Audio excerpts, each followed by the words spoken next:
Wel, nes I sgwennu cerdd yn Gymraeg. Mae'n Amadeg.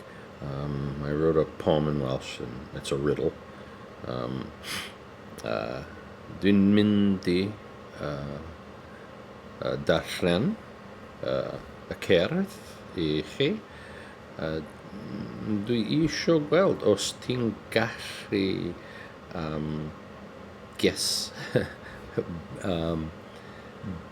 pwy ydw I yn y cerdd.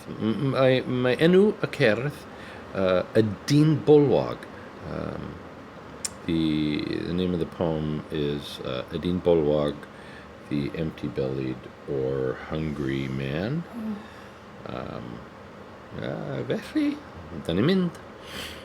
Y Dyn Bolwag.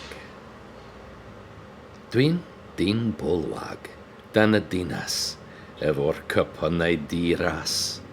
Ond dydyn nhw ddim ofnadwy I mi, achos dwi'n licio ein blas. Dwi'n dyn ban, y criwr dref, a bob nos a llais diweddaf, ond pawb yn licio clywyd I mi, bob tro dwi'n torri'r gwynt cref. Dwi'n dyn bach yn eistedd yn dy law, efo cwtch yn debyg fel glaw. Ond pawb yn gwybod meindio a ti pan dwi'n rhoi nŵr I ti a fy maw. Rwan, da chi'n gwybod amdano fi, ond ydych chi'n nabod pwy dwi?